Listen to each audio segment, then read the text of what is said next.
Pues Padre, queremos darte gracias por tu palabra y esa profecía, Señor, de Zacarías, Señor, porque no solamente es una instrucción para Israel, Señor, también para nosotros, Señor, que hemos sido redimidos por la sangre del Cordero, Señor. Y también creemos que tú tienes instrucciones, queremos que tú quieres hablar a nuestros corazones, edificarnos y tienes muchas cosas que hablar personalmente con nosotros. Por favor, te pedimos que nos muestres tu voluntad, que podamos ver tu rostro esta noche también a través de tu palabra.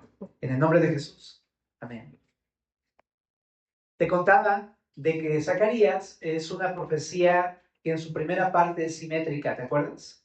Entonces, la primera profecía, son ocho visiones nocturnas que tiene Zacarías. En una sola noche tuvo 8 visiones. Ahora sí que qué ruda noche. Y eso que no tomó café. Pero entonces tuvo 8 visiones en una noche y la primera visión es simétrica a la octava visión. La visión número 2 es simétrica a la séptima visión. La visión número 3 es simétrica a la sexta visión. La cuarta visión es simétrica a la quinta visión. Es así como están simétricas las visiones de Zacarías. Y hemos visto ya la 1 y la 8, hemos visto la 2 y la 7, y ahora nos toca la 3 y la 6. Y están ubicadas en Zacarías capítulo número 2 y en Zacarías 5. Ahorita vamos a ir para allá. Pero leamos el capítulo número 2. Es completa la visión del capítulo 2. Dice así: alcé después mis ojos y miré, y he aquí un varón que tenía en su mano, ¿qué dice ahí? Un cordel de medir, o sea, su flexómetro, pues.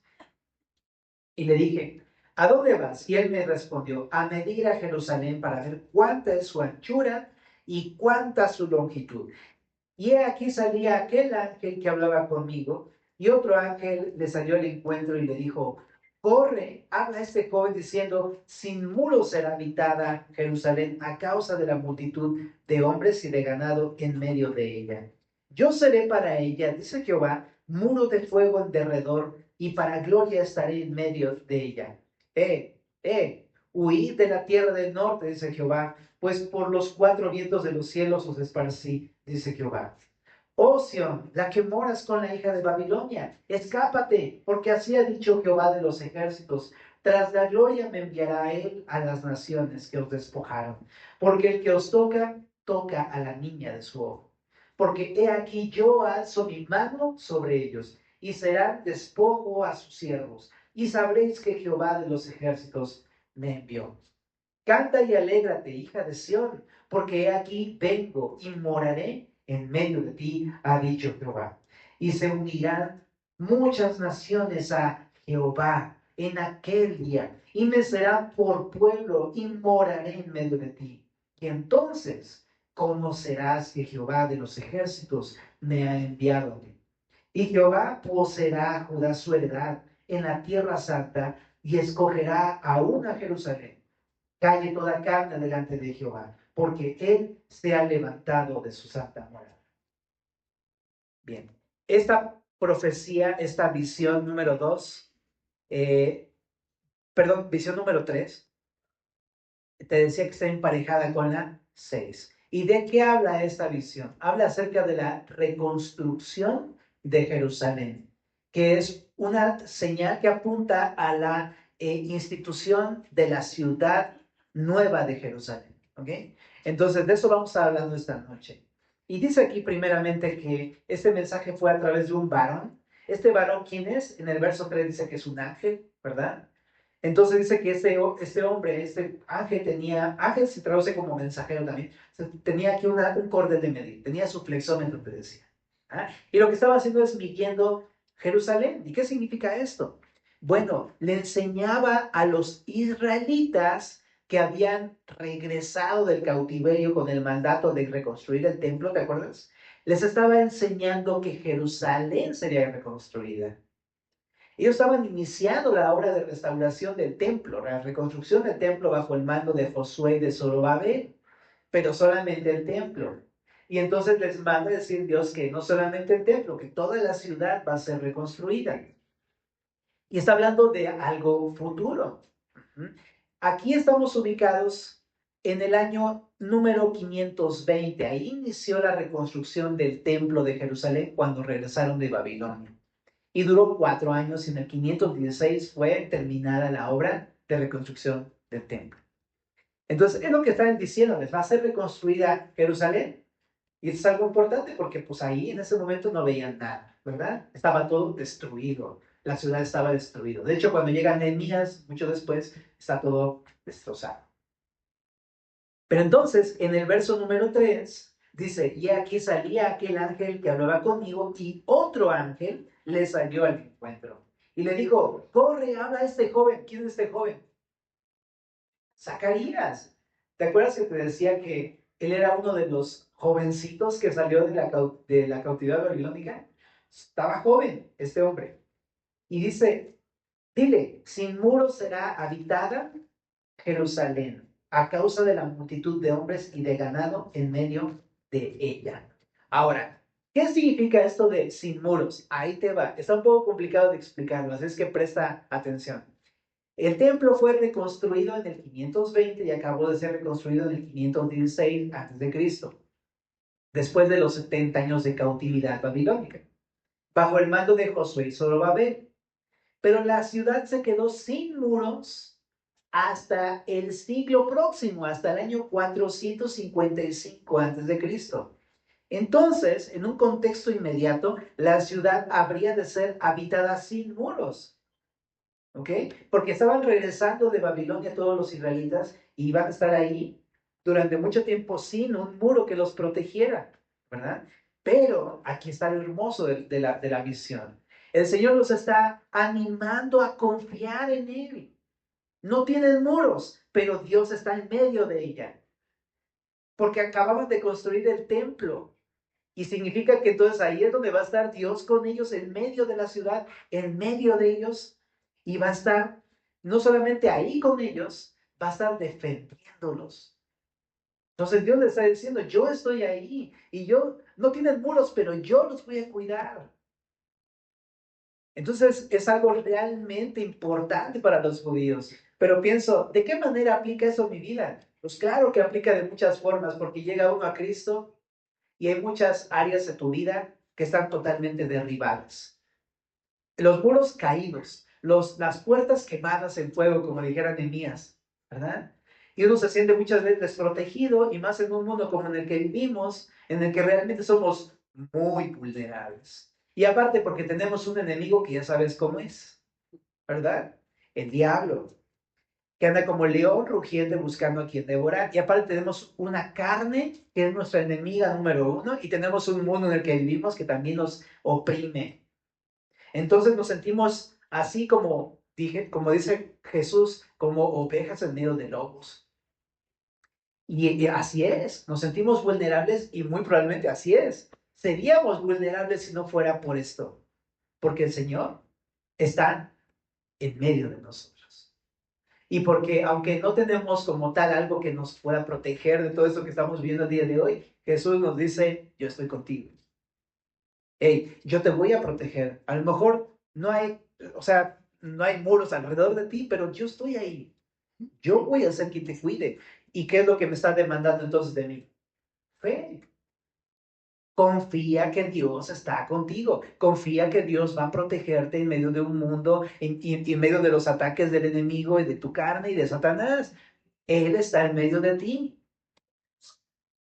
Entonces, esto me parece a mí algo totalmente aplicable a nuestra vida. Es algo que le dijo a su pueblo Israel hace mucho tiempo, pero que aplica para nosotros como iglesia. Ahora, regresando aquí al texto. Esto fue solamente el cumplimiento parcial de esta profecía, porque la ciudad sería nuevamente invadida más adelante. Después vinieron los griegos y luego vinieron los romanos y ellos invadieron la ciudad. Entonces la profecía como tal no se cumplió totalmente en ese tiempo, sino parcialmente.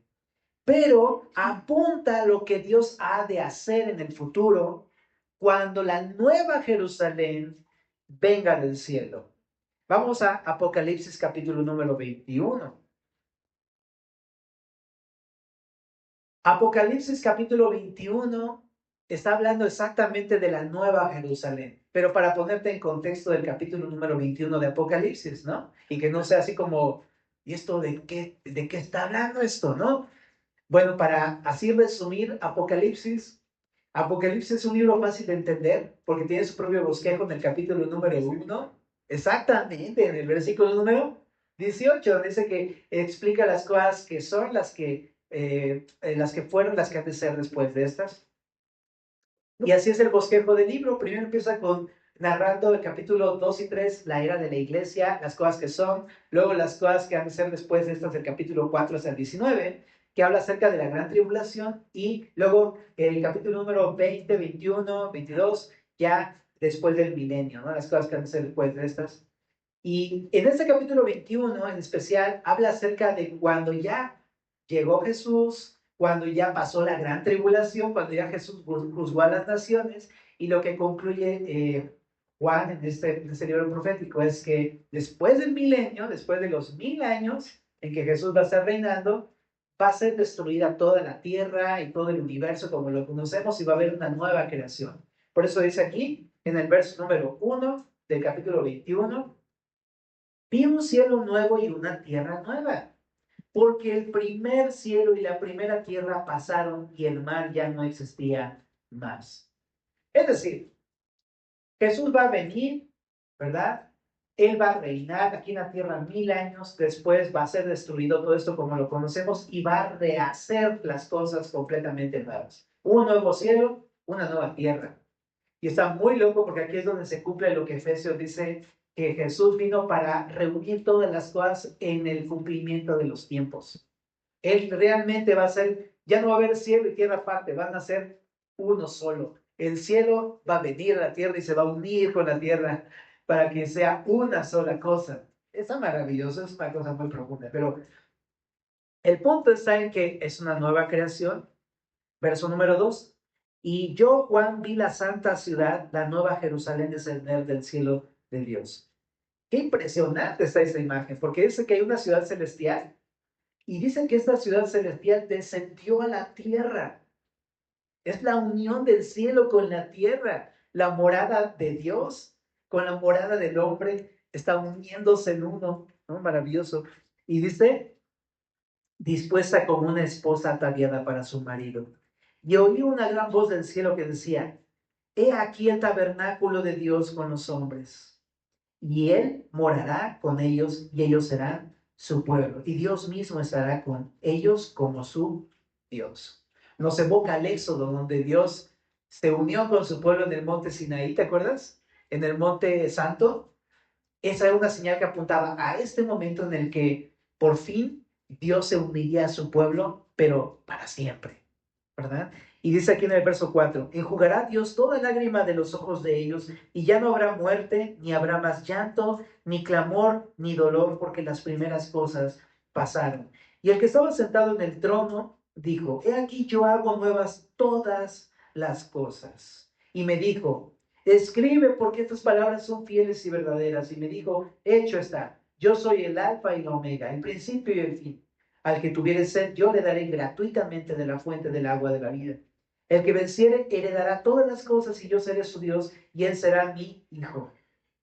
Pero los cobardes e incrédulos, los abominables y homicidas, los fornicarios y hechiceros, los idólatras y todos los mentirosos tendrán su parte en el lago que arde con fuego y azufre, que es la muerte segunda. Vino entonces a mí uno de los 7 ángeles que tenían las 7 copas llenas de las 7 plagas postreras, y habló conmigo diciendo, ven acá, yo te mostraré la desposada, la esposa del Cordero. Y me llevó en el espíritu a un monte grande y alto, y me mostró, otra vez, la gran ciudad santa de Jerusalén. Este capítulo está hablando de la nueva Jerusalén. Y dice, que descendía del cielo de Dios, teniendo la gloria de Dios, y su fulgor era semejante al de una piedra preciosísima, como piedra de jaspe, diáfana, es decir, transparente como el cristal. Tenía un muro grande y alto con 12 puertas, y en las puertas 12 ángeles y nombres inscritos, que son los de las 12 tribus de los hijos de Israel. Al oriente 3 puertas, al norte 3 puertas, al sur 3 puertas, al occidente 3 puertas.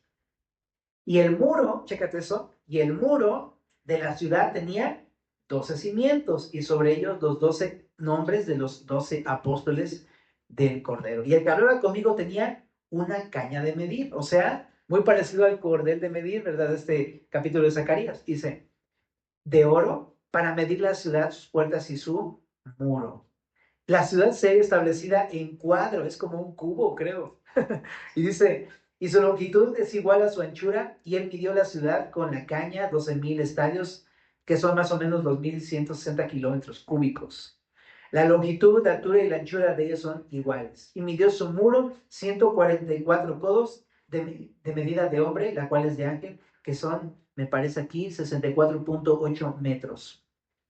Bueno, hasta aquí vamos a detenernos en todo este estudio de Apocalipsis porque no estamos viendo Apocalipsis. Pero, ¿por qué leí esto? Bueno, regresando a Zacarías, por esa razón. Porque leímos en Zacarías capítulo número 2, ¿verdad? En el verso número 4, que le dijo el ángel a Zacarías, esta ciudad va a ser habitada sin muros, ¿ok?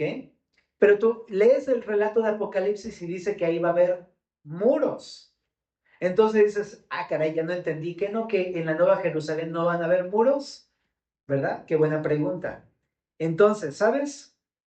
Esto se entiende entonces en el hecho de que precisamente en el contexto inmediato la ciudad habría de ser habitada sin muros en la época de Esdras y Nehemías, en la cual construyeron el templo, pero todavía no estaba construida la ciudad de Jerusalén. Por eso te lo quería leer para que vieras que es una profecía que se cumplió de manera inmediata, pero apuntaba a la nueva Jerusalén de Apocalipsis, la cual es así, tendríamos, ¿ok? Para que se haga la distinción. Entonces, está hablándole de una manera muy específica en aquel tiempo a Zorobabel, a Zacarías, a Josué, a todos estos líderes que van a estar sirviendo a Dios, a Esdras, Nehemías, todos ellos. Bueno, pero el punto es el mismo. Dios nos guarda, Dios está con su pueblo, Dios es el muro que protege a su pueblo. Ahora, también esto es importante. Apunta a la Nueva Jerusalén en la época posterior al milenio de Apocalipsis 21, en la cual habitará el Señor con su pueblo. Y aunque la ciudad tendrá muros altos, realmente el Señor será quien la protegerá para siempre. ¿Estamos de acuerdo? Se apunta a ese momento. El día de hoy el Señor nos cuida en este mundo, en esta vida que tenemos, y podemos experimentar ya ese cuidado de protección, pero va a haber un momento en el que se va a consumar para siempre esta unión del Señor con nosotros y ahí nos va a guardar para siempre. Y ahí va a estar en medio de nosotros para siempre. Entonces, aunque nosotros tenemos un cumplimiento parcial en nuestra vida el día de hoy, esto se va a ver reflejado en la Nueva Jerusalén. Bueno, estamos en Zacarías capítulo 2 y ahora vamos a ver esto de el verso 5, porque dice, yo seré para ella, dice Jehová, muro de fuego en derredor, ¿no?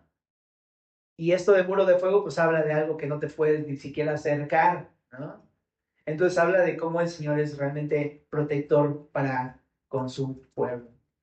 Ponte a pensar en ti, Dios realmente nos está guardando, ¿verdad? Muchas, ni siquiera nos damos cuenta, pero todo el tiempo nos cuidan. ¿Te acuerdas de Job? ¿No? Cómo le dice, pero es que no puedo acercarme porque tú pusiste un cerco alrededor de él. Exactamente. Dios siempre nos anda guardando. Bueno, pero en el verso 6 y verso 7 aparece una indicación de Dios para con el pueblo de Israel que había regresado de la cautividad. Y la indicación es, huye de la tierra del norte, escápate. Ahora, ¿cuál es el país del norte aquí? No es Chihuahua, ¿ah? No es Siria, no, no, no. En aquel entonces, Babilonia cubría una gran extensión de territorio. En este momento de la historia era Babilonia. Y dicen algunos arqueólogos que exactamente no estaba tan al norte, pero cuando invadieron Jerusalén, vinieron por el norte hacia Jerusalén. Entonces, por eso la mayoría de arqueólogos están de acuerdo con que cuando dice huye de la tierra del norte, está diciendo huye de Babilonia. ¿Okay? Y también el Señor aquí entonces está mandando a los israelitas que habían quedado en Babilonia a salir de ella y venir a Jerusalén para volver a habitar. Había muchos que todavía no habían venido de Babilonia, entonces tenían que regresar a su pueblo. Los está llamando a regresar. Entonces, esto, aunque por supuesto es una indicación muy clara para los israelitas, ¿vos qué crees? Que también nos habla a nosotros, ¿verdad? Porque algunos quizá ya hemos vuelto al Señor, ¿verdad? A lo mejor estábamos alejados y hemos vuelto, pero no todos. Y yo quiero enfocarme especialmente en aquellos que a lo mejor, siendo cristianos, aún tienen un pie en Babilonia. ¿Se entiende la idea? Deja Babilonia. Ya no somos ciudadanos de este mundo, somos ciudadanos del reino de los cielos. No podemos estar con un pie en Israel y con un pie en Babilonia. Sal de ahí. ¿Te acuerdas que leímos esta parte de 2 Corintios 6, 14, donde hablamos del yugo desigual y como decía el Señor por medio de Pablo, salid de ella, ¿no? Yo lo recibiré como hijo, dice el Señor Todopoderoso. Es lo mismo. Dejemos de vivir como ciudadanos de este mundo, con un pie ahí en el mundo y con un pie en Cristo. Es sal. Ven. El Señor quiere que vivamos en la tierra donde fluye leche y miel. ¿Verdad? Esta vida llena de bendición por el Señor Jesús. En el capítulo 2, verso número 8 y 9 de Zacarías, también ahí dice el por qué. Dice, huye, escápate. ¿Por qué? Porque así ha dicho Jehová de los ejércitos. Tras la gloria me enviará él a las naciones que os despojaron, porque el que os toca, toca a la niña de su ojo. Porque aquí yo alzo mi mano sobre ellos y serán despojo a sus siervos, y sabréis que Jehová de los ejércitos me envió. Los pueblos han despojado a Jerusalén de su gloria. Es lo que vimos con la cautividad asiria y babilónica, ¿verdad? Todo su esplendor que tuvieron en alguna época, ¿verdad? En la época de David, en la época de los reyes, que era pues la nación más poderosa, la potencia número uno del mundo. En aquella época, todo eso fue despojado el pueblo de Israel en aquella época. Entonces, cuando lo hicieron los asirios, cuando lo hicieron los babilonios, derrogaron su gloria, pero dice aquí, hey, pero te metiste con la niña de mi ojo. Y esta frase se usa el día de hoy, ¿verdad? Pero, ¿qué está haciendo Dios? Está haciendo una metáfora. Está representando a Israel con una niña pequeña, como su hija. Y, hey, está diciendo, te metiste con la niña de mis ojos, te metiste con mi pequeña hija, y cualquiera que se mete con su hija no va a salir bien librado, ¿no? Y pues eso es algo que se entiende. Cualquiera que toca a tus hijos, ¿verdad? Pues enciende tu furor. Nadie toca a tus hijos, ¿estás de acuerdo? Entonces el Señor está diciendo una advertencia muy seria en contra de las naciones. Sí, le quitaste la gloria, te llevaste todo lo que era de ellos, pero te metiste con ellos. Son mi hija. Entonces el Señor lo vemos aquí con un celo santo, una indignación por haber tocado lo que le pertenecía, su pueblo. Por tanto dice, voy a alzar mi mano sobre ellos. Está diciendo, voy a destruir Babilonia. Y es más, le dice, voy a despojarla y a devolverle a Jerusalén la gloria que le robaron, al ser reconstruida y al habitar en medio de ella después del milenio. Entonces el Señor va a regresarle todo lo que le quitaron a su pueblo. Me gusta pensar también eso de Israel, en algún momento por supuesto va a suceder, Dios le va a devolver a Israel toda la gloria que los pueblos le han estado tratando de quitar, ¿verdad? Pero también a nosotros, familia, ¿no? Todo lo que el pecado y el enemigo le ha quitado a nuestra vida, el Señor lo va a restaurar por completo. Así es, ¿no? Bien, en el capítulo 2, verso 10 también dice, canta y alégrate, hija de Sión. Está hablando otra vez de Jerusalén. Le llama hija de Sión. A Jerusalén le llama de muchas maneras en la Biblia. Le llama virgen, le llama esposa, le llama hija, ¿no? Aquí le llama hija de Sión, pero está hablando de Jerusalén. Le está diciendo, canta y alégrate, Jerusalén, porque he aquí vengo y moraré en medio de ti, ha dicho Jehová. Pues qué bella imagen, ¿no? Es la imagen de un padre que le dice a su hija, alégrate, hija, ya voy contigo, voy a vivir contigo en medio de ti, ¿verdad? Por fin vamos a estar juntos. Bueno, cuando un niño chiquito es saber, ya viene papá, ajá, ¿no? Entonces la alegría, ¿no? De una niña que está esperando a su padre. Entonces le dice, alégrate, ya voy en camino, ¿no?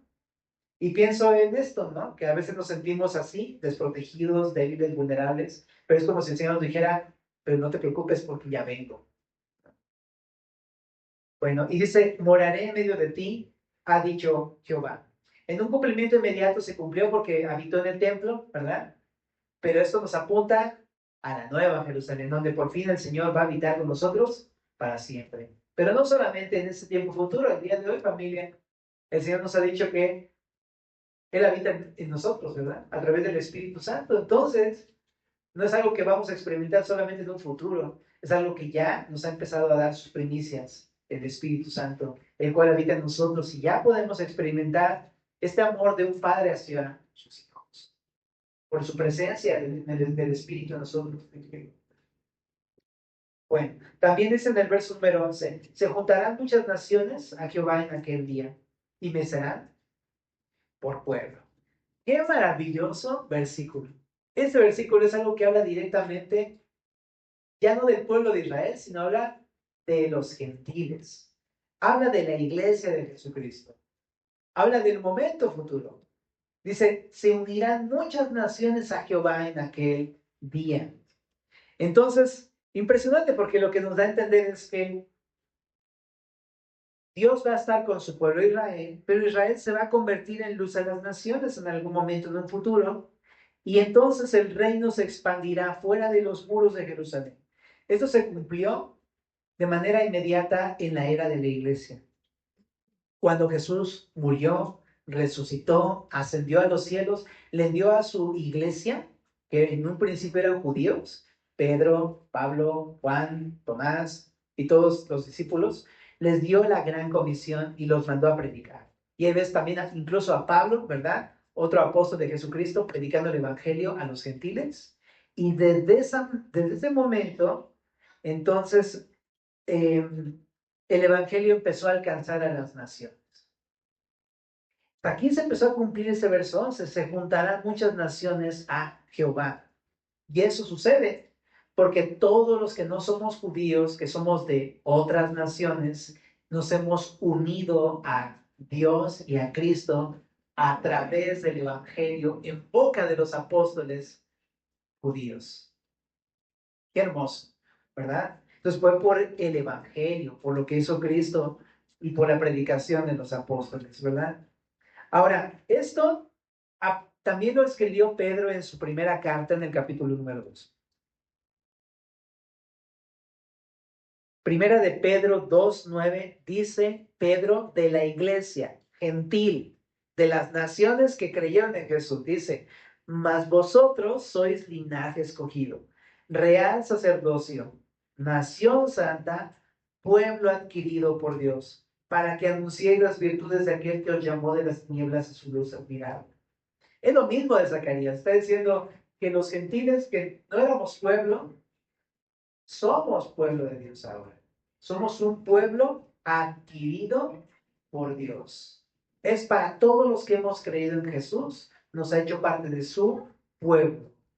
Y dice en el verso 10, vosotros que en otro tiempo no erais pueblo. O sea, nosotros no pertenecíamos al pueblo de Israel. Obviamente somos más mexicanos, ¿verdad? Que la garnacha y que el taco, ¿verdad? Pero entonces dice, vosotros en otro tiempo no erais pueblo, pero que ahora sois pueblo de Dios. Que en otro tiempo no habíais alcanzado misericordia, pero ahora habéis alcanzado misericordia. Dios alcanzó a los gentiles para volverlos también pueblo de Dios. Ahora, vamos también a Efesios capítulo 2, verso número 15. Efesios 2:15. Déjame decir aquí, pero...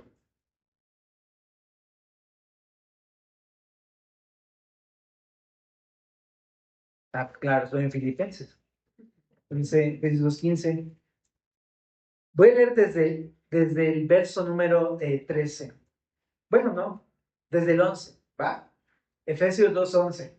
Dice, por tanto, acordaos de que en otro tiempo vosotros los gentiles, en cuanto a la carne, erais llamados sin circuncisión por la llamada circuncisión hecha con mano en la carne. Está diciendo, nosotros no éramos del pueblo judío, punto, ¿no?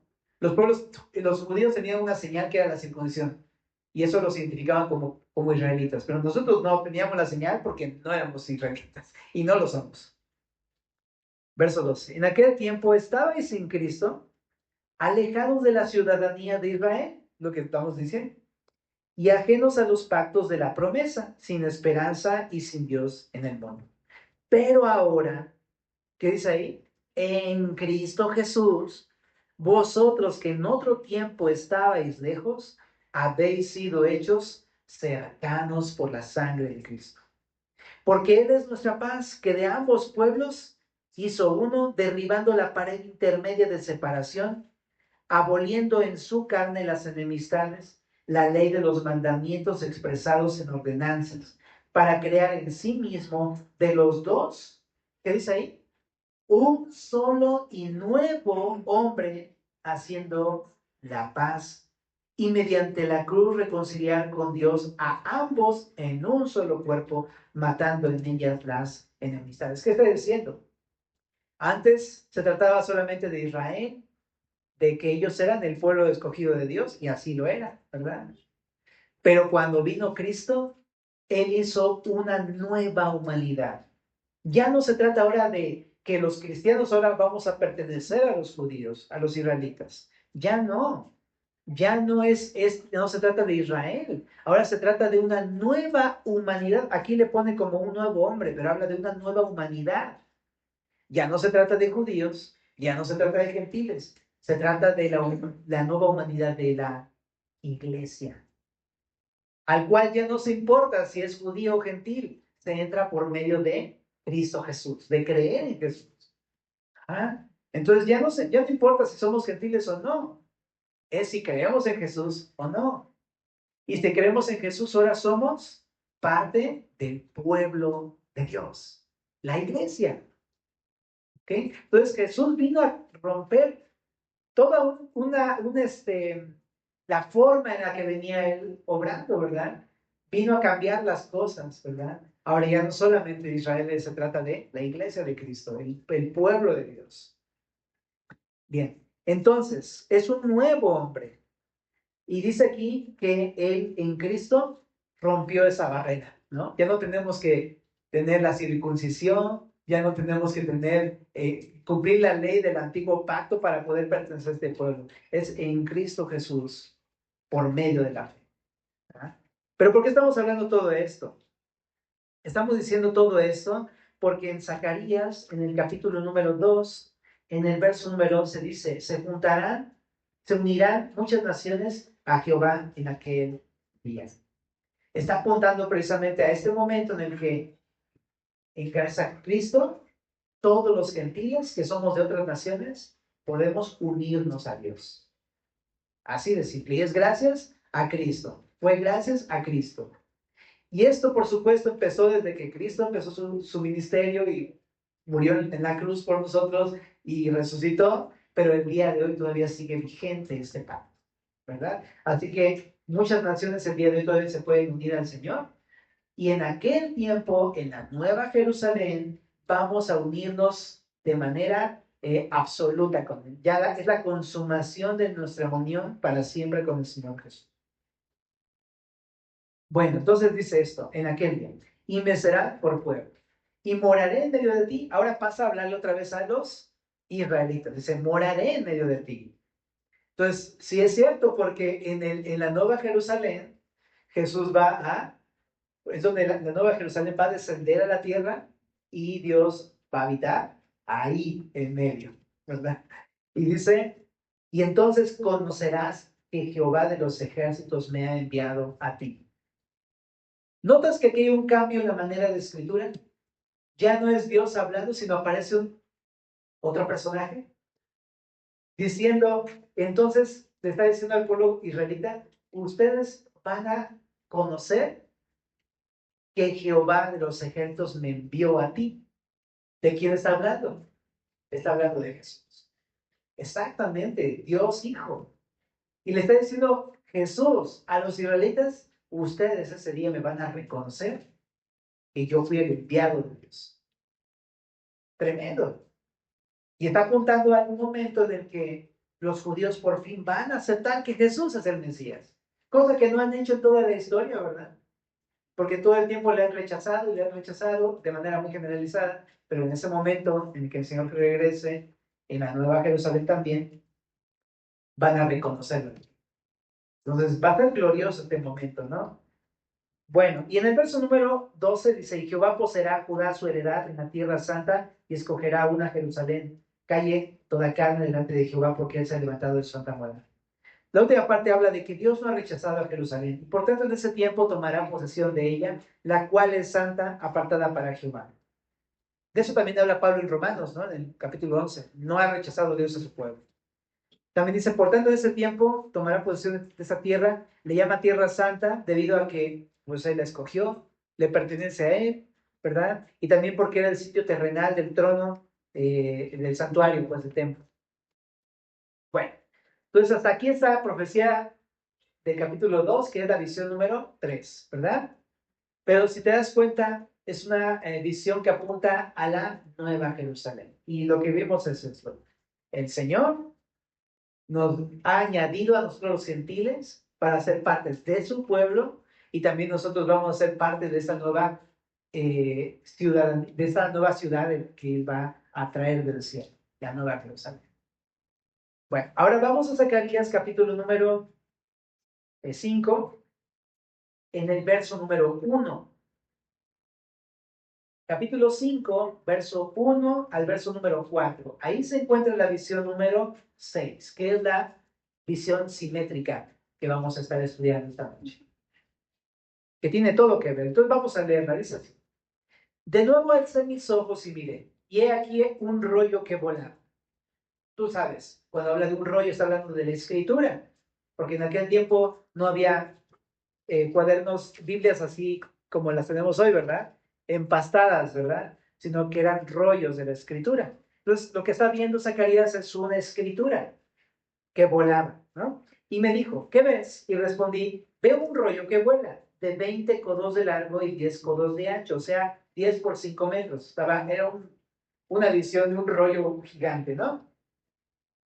Entonces me dijo, esta es la maldición que sale sobre la faz de toda la tierra, porque todo aquel que hurta como está de un lado del rollo será destruido. Y todo aquel que jura falsamente, como está del otro lado del rollo, será destruido. Yo la he hecho salir, dice Jehová de los ejércitos, y vendrá a la casa del ladrón y a la casa del que jura falsamente mi nombre, y permanecerá en medio de su casa, y la consumirá con sus maderas y sus piedras. Y tú dices, qué raro. Y aparte, ¿qué tiene que ver con la visión número 3? ¿No? Y aquí es donde los teólogos proponen lo siguiente. El sexto sueño o la sexta visión es acerca de un rollo que vuela alrededor de la Nueva Jerusalén, porque estamos en el contexto de la Nueva Jerusalén. Y esta escritura simplemente proclama el castigo sobre los ladrones y mentirosos. Porque es la escritura lo que está pronunciando su juicio. Qué interesante, ¿verdad? Ni siquiera son juzgados, son juzgados por la palabra de Dios, básicamente. Y es la misma forma en la que Dios va a juzgar a todas las personas en el futuro, a través de la palabra de Dios, ¿no? No mediante nuestros propios criterios, no mediante mi opinión, lo que yo creo que está bien o mal, ¿no? Mediante lo que dice Dios. No mediante lo que el mundo dice que está bien y está mal, ¿no? Sino mediante lo que Dios dice que está bien y está mal. A fin de cuentas, Dios será el juez y lo hará mediante su palabra. Bueno, pero aquí dice que está castigando a los ladrones y mentirosos, ¿no? Pero solamente son dos pecados, no significa que solamente va a castigar a los ladrones y a los mentirosos, ¿verdad? Sino que son dos pecados para expresar que Él, a través de la palabra, va a castigar todo pecado.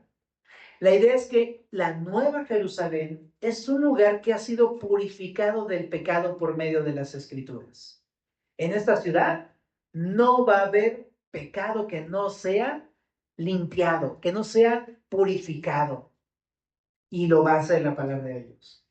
Esto, por supuesto, apunta a la Nueva Jerusalén. En aquel lugar no va a haber pecado, ¿verdad? Va a ser purificado por completo. Me encanta, ¿verdad? Porque este lugar va a ser muy diferente el día de hoy. Va a ser un lugar justo, un lugar lleno de bondad y de amor, con completa justicia y rectitud, ¿verdad? Es un lugar muy diferente al que conocemos el día de hoy. Pero ¿cómo se convirtió en esto? Por la palabra de Dios, ¿verdad? Ahora piensa en esto. El Señor nos proclamó su palabra, nos predicó su palabra. Y en el primer momento en el que nosotros decidimos creer en el Evangelio de Cristo, este Evangelio ha purificado nuestros corazones delante de Dios, ¿verdad? Él perdonó todos nuestros pecados, borró todas nuestras iniquidades al creer en Cristo. Literal, la palabra del Evangelio ha limpiado nuestros corazones delante de Dios. Y eso es lo que nos va a dar el privilegio de poder estar en ese lugar donde no habrá pecado, ¿sabes? Y va a ser la única forma de haber creído en el Evangelio de Cristo. ¡Qué maravilloso! Ninguna persona va a poder estar en este lugar si no ha sido limpiado por el Evangelio de Cristo. ¿Y cómo nos limpian? Cuando creo en Cristo. Ahí me limpia de todo pecado, ¿no? Entonces, qué interesante. Lo único que tenemos que hacer es creer en Jesús. Es así de simple, así de sencillo. Pero también pienso en esto. El Señor ya limpió nuestros pecados, ante Él somos justos. Es lo que conocemos como la justificación. Ya estamos ante sus ojos limpios.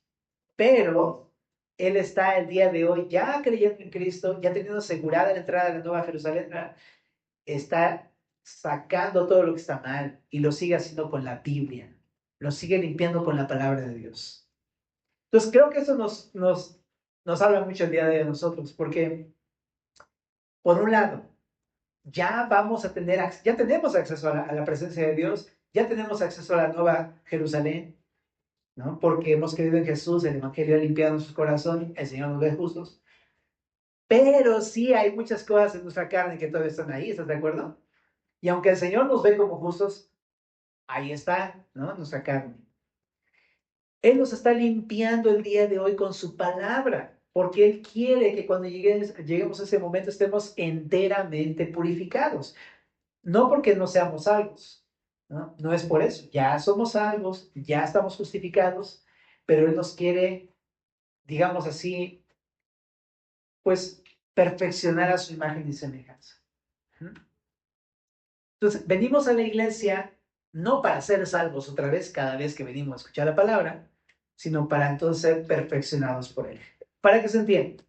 Es como cuando Jesús le explica a Pedro este asunto de el lavado de pies y el lavado del cuerpo, ¿te acuerdas? Que Jesús le dijo a Pedro, si no te lavas los pies, no puedes tener parte conmigo en la cena, ¿no? Y entonces Pedro dice, no, pues lávame también todo. Y le dice, no, no, no, no. Tranquilo, Pedro, no intense usted. El que ya ha sido lavado no necesita ser lavado por completo otra vez, solamente los pies. Es lo mismo. El Señor ya nos justificó, ya nos lavó, ya podemos entrar a su presencia, pero en el día a día nuestros pies se siguen manchando y Él los sigue limpiando a través de la palabra. Es que importante es estar todo el tiempo siendo lavados a través de la palabra. Que la palabra nos muestre lo que está mal y que la palabra nos purifique de eso que está mal. Entonces, qué importante, ¿verdad? Es venir a escuchar la palabra de Dios, dejar que Él lave eso que está sucio aún. Eso que en el día a día, o que a lo mejor ya venimos trayendo de un rato y no se quita, Él lo siga purificando, ¿verdad? Ahora, como siempre decimos, si yo veo el agua de la regadera y digo, uy, no, está bien fría, no me meto, ¿no? Pues no me voy a bañar, ¿verdad? Y aunque yo sepa que el agua limpia y el agua purifica y todo eso, si no me meto, no limpia. Lo que te quiero decir es que no es nada más como saber, conocer de la escritura, no es nada más como leerlo y ya, sino es dejar que eso me limpie mi corazón. ¿Y esto cómo es? Cuando practico la palabra. Cuando eso lo llevo a mi vida, ahí es donde me limpia mi corazón. Si no lo llevo a la práctica, nada más le estoy diciendo, órale, se ve que está limpia, ¿no? Se ve que purifica, pero es hasta que me meto, es hasta que dejo que me limpie, en verdad, que cambie mi manera de pensar y que yo la lleve a la práctica en el día a día. Pues familia, pues métete al agua, ¿no? O así que bañate todos los días espiritualmente hablando, ¿no? Bueno, entonces es eso. Y bueno, regresando al texto, ¿no? Está apuntando a la Nueva Jerusalén, donde este lugar será purificado del pecado por medio de las Escrituras. Esto debió haber comenzado, ¿verdad? Por supuesto, cuando los israelitas reconstruyeron el templo de Jerusalén, cuando regresaron del cautiverio babilónico. Ahí debió haber comenzado, y de hecho sí comenzó, porque te acuerdas que el sacerdote Esdras muy valientemente abrió el rollo de la escritura y enseñó la Biblia en ese tiempo. Entonces sí comenzó. Y sucedió de forma parcial. Y sí, cuando los israelitas escucharon en aquel tiempo la palabra de Dios en boca de Esdras, hubo una gran reforma por la palabra de Dios. Sí sucedió. Nada más que, pues, el pueblo regresó a su pecado. Y al final ves a Esdras totalmente frustrado. Y luego viene Nehemías y reconstruye los muros. Y al final ves a Nehemías todo frustrado porque el pueblo sigue adorando a los ídolos afuera del muro. Y nada más los agarra las barras y se las arranca, ¿no? Y se enoja en Nehemías, ¿no? ¿Y por qué? Porque el pueblo no podía ser transformado hasta que viniera Cristo.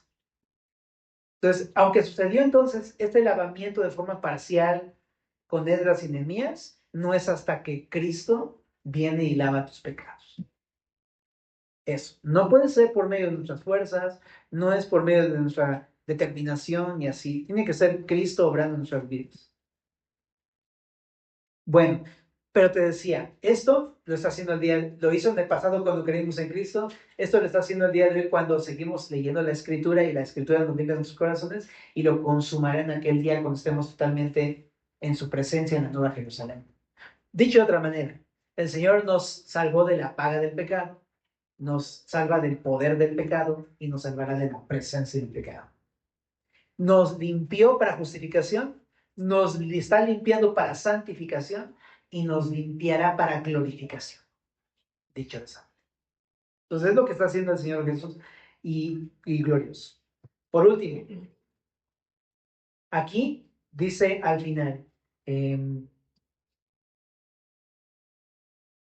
y permanecerá en medio de su casa y la consumirá en medio de su casa. Sí. No, ya, pecamos. Perdón. Perdón. Bueno, entonces, ¿quedó claro? Bien, familia. Bueno, cerremos con esta idea entonces. Creo que esa última parte de la visión de Zacarías nos lleva a este punto. Debo de permanecer en la palabra del Señor. Así de sencillo, ¿verdad? Es gracias al Señor que tuvimos este acceso y tenemos una promesa firme, pero sí debemos de permanecer en la palabra del Señor, ¿verdad? Dejando que Él nos lave y nos purifique con su palabra. Entonces, estás leyendo la palabra en tu casa, estás meditando en la palabra en tu casa, estás dejando que te lave tus pecados, estás viniendo a escuchar la palabra de la iglesia, ¿verdad? Qué importante es que continuamos buscando al Señor en esto, en la palabra de Dios. ¿Oramos? Señor, te damos muchas gracias por esto que estamos leyendo. Nos sigues limpiando y transformando el día de hoy.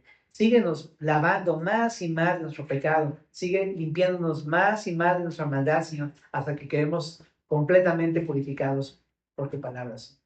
Y te agradecemos, Señor, porque también tenemos la esperanza de que un día vamos a estar en este lugar y nos vamos a unir a ti para siempre, Señor. Te adoramos en el nombre de Jesús.